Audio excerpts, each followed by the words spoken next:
This next guy is a very funny guy. Please welcome to the stage, Wille Bostic.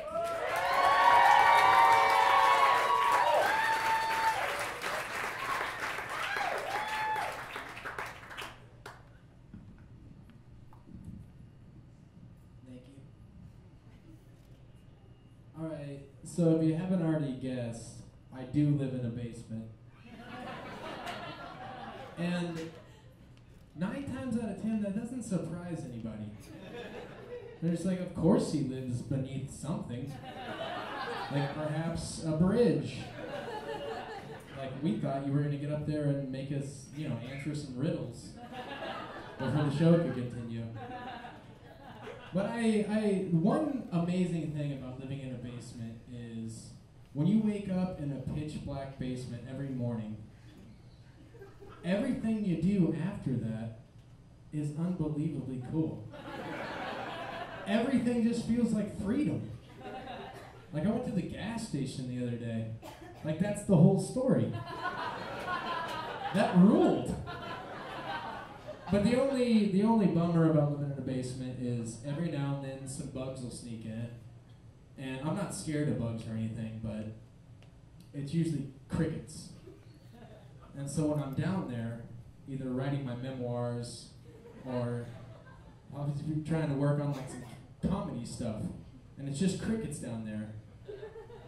And when you haven't even said it yet, you just think it, and all you literally get is crickets. Like that's discouraging. Like those guys are just tough critics. So I escaped the basement. And I made it to the Coinstar. You guys know about the Coinstar machine? If you don't know about the Coinstar, it's this big green box that lives at the grocery store that tells you to the penny how much your pride is worth. And so I used to go for monetary reasons, but now I go to meet the ladies. I love meeting the ladies at the Coinstar machine.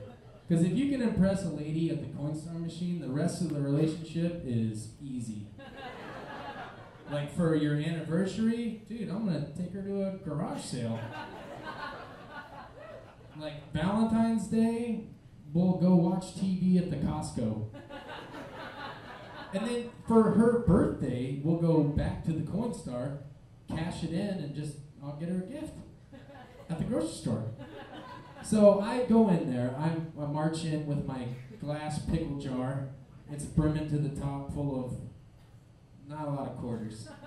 There's never a lot of quarters when you go to Coinstar. Those have been used up. And so it's clinking around, it's making its noise, and this unbelievably good-looking girl walks in. She's so hot. She's Coinstar hot. And she looks at me like they all do, where she's like, this poor homeless guy is cashing in his life savings. And I'm like, no, like, sweetheart, I'm a businessman. I own a wishing well. This is all profit. This was an idea I've been cooking up for a while. I'm just here converting it to rectangles. And so probably buy like a fountain in a mall or something like that with the profit. So I used that profit to take her out on a date. And like I said, she was hot. I just made her up, but she's super hot. As far as the way I make up girls, unbelievably good looking. So hot, you would think she's not even real. So we go out, I take her out to a Chinese food place, and it was not a good idea. It wasn't even a good Chinese place. It was, well, you know how like it just sits heavy? Like I always feel like I just ate a pair of sweatpants anytime I get Chinese food. But then I should have known too, because the menu was all weird. Like you know how they usually have General Tso's chicken? They had on the menu, it said General Tso's chicken. And she had the beef all-time lo mein. That's rough. And then at the end, they brought us unfortunate cookies. And like I opened it and I got a paper cut on my knuckle. And it said, like, pretty soon here you're gonna do some shitty puns about Chinese food. Just came true. That's a bummer. But the day wasn't all bad. She's made up, so we didn't like continue hanging out. But my buddy took me out to a fancy bar. Like a fancy for me bar, which is everywhere. But I knew it was fancy because they had one of the fellas that works in the bathroom that helps you wash your hands. Which, God bless the Lord for that guy. Because I don't know if you've ever tried to wash your hands by yourself, but it's damn near impossible. I'm an unbelievable ball of stress when I'm trying to wash my hands by myself. I'm like the black and white scene of an infomercial. Just like, there's gotta be a better way. Like I just rub soap in my eyes, then dry my hands, and just rinse them off in the toilet. And he's like, dude, hey, I'm here. I'm here to help you. He didn't even really wash your hands. He just kind of hands you things to help you. Like I always feel like a little kid who wants to be a big kid, but I'm not a big kid yet. Or it's like, I can wash them myself, but I don't want to do the knobs. The knobs are tricky. You do those. Like just the soap thing. It'd be cool if he did wash them for you, though.